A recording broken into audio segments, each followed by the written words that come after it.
Hello everyone and welcome to yet another episode of I Am Responsible presented by Madhusudan group. जैसा हमने हमारे पिछले episodes में देखा कि मधुसूदन ग्रुप का फाउंडेशन कैसे हुआ था, आज उसी मधुसूदन ग्रुप की जर्नी के बारे में हम बात करेंगे। आज हमारे साथ मधुसूदन ग्रुप के एमडी मिस्टर श्रीकांत मुंद्रा जी जुड़े हुए हैं। नमस्ते सर, कैसे हैं आप? एकदम बढ़िया। हमने पिछले एपिसोड्स में देखा कि मधुसूदन ग्रुप का फाउंडेशन कैसे हुआ है। आज हम आपसे जानना चाहेंगे कि आप अपनी जर्नी के बारे में बताइए और कैसे आपने मधुसूदन ग्रुप को यहाँ तक पहुँचाया।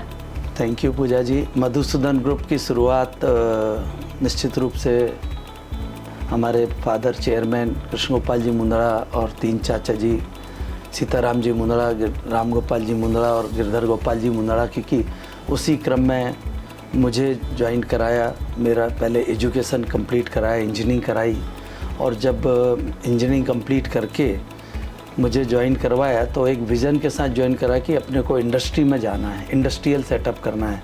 तो मेरे ज्वाइन करने के बाद मधुसूदन ग्रुप की पहली इंडस्ट्री की शुरुआत हुई और 1991-92 में हमने पहला यूनिट लगाया। एक विज़न के साथ हमको इसकी शुरुआत कराई। मेरे साथ मेरे छोटे भाई लोग भी जुड़े। हम लोगों ने पहले एक यूनिट चालू किया, Madhusudan dyeing and printing mills private limited. उसको सक्सेसफुली रन करने के बाद हमारे परिवार से दूसरे यूनिट के लिए तुरंत हमको सेंक्शन मिला और साथ में बोला कि एक इंडस्ट्री अगर आपने चला ली है तो आप इंडस्ट्रिस्ट नहीं बने हो। उसके बाद दूसरा यूनिट जब सुदर्शन चालू किया और उसको सक्सेसफुल चालू किया, तब उन्होंने बोला कि हाँ, अब आप लोगों को इंडस्ट्री की पकड़ आ गई है, और that's how we started the journey. एक नॉर्मल इंडियन बिजनेस में और एक फैमिली बिजनेस में डिफरेंस क्या होता है? एक फैमिली बिजनेस और जो एक नॉर्मल बिजनेस है, उसमें मेन चीज़ ये है कि अगर फैमिली के संस्कार और एथिक्स हैं, उसके साथ अगर आप आगे बढ़ते हो तो लॉन्ग टर्म विजन मिलता है। तो हमारे परिवार में शुरू से रहा कि इंडस्ट्री तो करना है, आगे बढ़ाना है, बट मॉरल और एथिक्स के साथ, और सबको लेके चलना है। जब कोई इंडस्ट्री चलती है तो उसमें बहुत से परिवार जुड़ते हैं, बहुत से एम्प्लॉयज़ भी जुड़ते हैं जिनके परिवार लगे रहते हैं।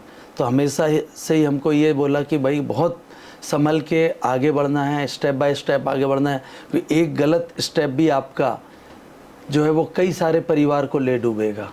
तो जिस फैमिली बिजनेस को आपने आज इस मुकाम तक पहुंचाया है, आपके अपने स्ट्रगल्स भी रहे होंगे, तो आप कुछ अपने स्ट्रगल्स के बारे में, आपने उस चीज़ से क्या सीखा और आज यहाँ तक पहुँचे? स्ट्रगल्स तो नहीं रहे, चैलेंजेस आते हैं इंडस्ट्री में। मैं तो ये मानता हूँ स्ट्रगल नहीं है। स्ट्रगल तो उसको बोलते हैं जब कोई आप खुद अपने बूते पे लगा रहे इंडस्ट्री कर रहे हो। कई सारे चैलेंजेस आए, कभी मेजर फायर भी हुई, एक दो बार फ्लड भी, हैवी फ्लड भी आया, रोना भी आया कि जब इंडस्ट्री की हाल देखो। तो ऐसे टाइम पे आपके जो गार्जियंस होते हैं, जिनको मेंटोर मानते हो, तो ऐसे ही हमारे उस समय के सूरत के बहुत बड़े टेक्सटाइल के भीष्मपिता में बोलेंगे, कलर टेक्स ग्रुप से जयंती काका आए और उन्होंने दोनों बार समझाया। एक बार जब मेजर फायर हुई तो उन्होंने समझाया, श्रीकांत भाई, अचानक लगी हुई आग कई सारी बुराइयों को ख़त्म कर देती है, और उन्होंने हिम्मत दी और हम आगे बढ़े।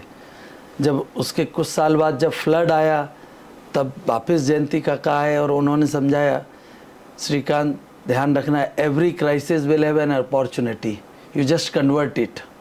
आगे अब आपका क्या विजन है कंपनी को लेके? निश्चित रूप से मधुसूदन परिवार इंडस्ट्री लाइन में जो आए हुए 30 साल हो गए, बट हम तो ये मानते कि अभी हमारी शुरुआत है, अभी भी हमारा बहुत कुछ बाकी है। तो इसी कड़ी में हम लोग, क्योंकि नई जनरेशन जब आई, 4 बच्चे अमेरिका से इंजीनियरिंग करके आए, अंडरग्रेड्स फ्रॉम यूएसए, और उन्होंने ज्वाइन किया, तो उनके लिए हमने वापस डाइवर्सिफिकेशन में टेक्सटाइल मेजर में गए, और साथ में हमने एक और अलग लेवल की इंडस्ट्री चालू की है।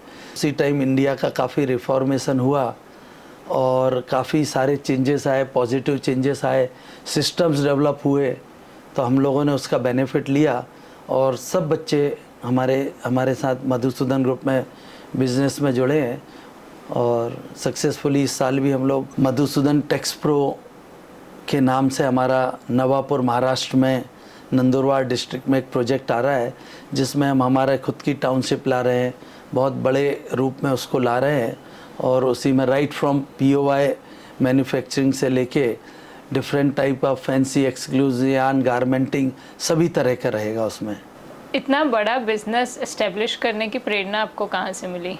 हाँ बिल्कुल, बहुत ही अच्छा क्वेश्चन पूछा। मैं एक बार को एक यूनिट का इनविटेशन देने के लिए प्रमोद जी चौधरी प्रतिभा ग्रुप के, मैं जब उनके पास गया तो उन्होंने मेरे से क्वेश्चन किया कि श्रीकांत तुमको ये यूनिट क्यों लगाया। तो बताया, मैंने अपने वैलिड रीजन थे, तो उन्होंने बहुत अच्छे ढंग से समझाया कि ध्यान रखो श्रीकांत, कुछ भी अपने कोई काम करते हैं उसमें अगर आप छोटी साइज़ का यूनिट लगाते हो तो हमारा फाइनेंस के अलावा बाकी सब मैनेजमेंट पूरा वही लगता है।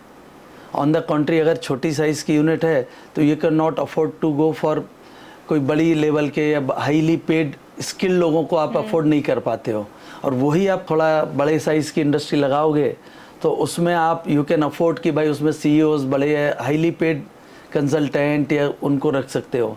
तो उन्होंने मुझे गाइड किया, तो उस दिन से हम लोगों ने घर में चर्चा की, प्रेरणा की कि अब कोई भी साइज़ की इंडस्ट्री छोटे साइज़ की नहीं लगाना है, बड़े साइज़ की और बड़े वॉल्यूम की लगाओ जिसमें बड़ा टर्नओवर हो, बड़े साइज़ का इन्वेस्टमेंट हो, तो और उसमें हम और टीमों को जोड़ते जाएं। इंडस्ट्रीज बनाने में गजानन जी मालपानी जो बहुत बड़े विजनरी और मेरे मेंटोर भी थे, उन्होंने बहुत अच्छे ढंग से गाइड किया। उसी टाइम पे सूरत के बहुत सुप्रसिद्ध डायमंड इंडस्ट्रीज से जुड़े हुए श्री सेवंती भाई शाह, जिनको हम सेवंती काका के नाम से जानते हैं, जो वर्ल्ड में टॉप 3 में आ जाते हैं डायमंड इंडस्ट्री के, रियल डायमंड ऑफ सूरत, उनसे सत्संग बढ़ा, उनसे इंटरेक्शन बढ़ा। गोविंद काका ढोलकिया से बढ़ा, फिर सब्जी भाई ढोलकिया, ये सब लोग भी आते गए। तो इन सब से प्रेरणा मिली कि इंडस्ट्री की साइज़ बड़ी करो, बड़ा सोचो, बड़ी टीम डेवलप करो और सबको लेके चलो। निश्चित रूप से बहुत बड़ा योगदान मेरे ससुर जी RP खटोड़, जो बॉम्बे ऑक्सीजन के MD थे, उन्होंने बहुत अच्छी ग्रूमिंग की। उन्होंने मैनेजमेंट के गुर समझाए कि कैसे रिस्पॉन्स बनवाना वाला लोगों को। फिर विनय भाई अग्रवाल एक और इंडस्ट्री से मेरे बहुत अच्छे मित्र हैं, भाई समान हैं, उन्होंने गाइड किया। बहुत बड़े इसी कड़ी में मैनेजमेंट और एथिक्स के साथ डॉक्टर अनिरुद्ध आप्टे का भी बड़ा योगदान रहा। फिर पापा जी का भी बहुत अच्छा मार्गदर्शन था। तो मैंने एक बार बताया, पापा जी मैंने पंखा खुद ने लगाया, फिटिंग की, सब की। तो बोले बहुत बढ़िया। बोले कितना टाइम लगा? तो मैंने बताया कि भाई 1 घंटे लगा। बोले अच्छा। बोले हाँ, तुम 50 रुपये घंटे के आदमी तो हो गए। तो उन्होंने उस टाइम क्या विज़न दिया कि बिल्कुल हॉबी के लिए देखना ज़रूरी है, समझना ज़रूरी, आना चाहिए, बट इसको छोड़ना भी आना चाहिए। राइट। कि तुम खुद पंखे लगाने वाले नहीं हो जाओ। एक बहुत बड़े कंपनी के प्रेसिडेंट मिले सप्लाई चेन मैनेजमेंट के, मिस्टर राघवन, वो पापा जी के दोस्त थे। मिस्टर S राघवन को जब सूरत लाए और उन्होंने अपने ऑर्गेनाइजेशन में सर्व किया तो मुझे समझाते थे कि श्रीकांत आपको ओनर बन के रहना है, एम्प्लॉय मत बन जाना। मैं खुद इंजीनियर था, टेक्निकल था, तो पुरानी पापा जी की बात और राघवन साहब की बात समझ में आई कि being a owner, being a MD of the group, आपको उस चीज़ में स्टकअप नहीं होना, ओवरऑल देखना है। कोई भी काम छोटा बड़ा नहीं होता है, खुद को सब काम करना आना चाहिए। ये बहुत इम्पॉर्टेंट है कि कोई भी आपको बेवकूफ़ नहीं बनाए और काम स्टकअप नहीं हो। कोई भी काम, हमको भी ट्रेनिंग मिली। मैं जब इंजीनियरिंग करके आया, इलेक्ट्रॉनिक्स का इंजीनियर उस टाइम पे, मारवाड़ी बच्चा, और उसके बाद सबसे पहले हमारी जो ट्रेनिंग की शुरुआत हुई राधे मार्केट दुकान में झाड़ू लगाने से करवाई। कि कोई भी काम खुद करो बट साथ में दूसरों को रिस्पॉन्सिबल बनाओ। दूसरा, डिसिप्लिन बहुत ज़रूरी है लाइफ में। आई एम प्राउड टू से कि पिछले 12 साल से मेरी एक गोल शीट बनती है। ऐसे ही मेरे पर्सनल गोल थे इसमें। मेरे फाइनेंस एंड करियर के गोल है, family and home, physical and health, एक topic mental education, social and cultural और स्पिरिचुअल एंड एथिकल। लाइफ के जो व्हील ऑफ लाइफ में जो छः स्पोक्स हैं, तो उसमें आपको बैलेंस करना जरूरी है। लाइफ में कभी रिग्रेट नहीं होना चाहिए। Last but not least, affirmations, very very positive. अध्यात्म एक ऐसी चीज़ है जो हमको सही रखेगी और ट्रैक पर रखेगी। Thank you so much, sir, for being with us today and blessing us with your guidance and your values. I think आज की जनरेशन को काफ़ी कुछ सीखने मिलेगा ये सब से। Thank you so much, guys, for tuning in. If you like the episode, please hit the like button and comment down. Thank you.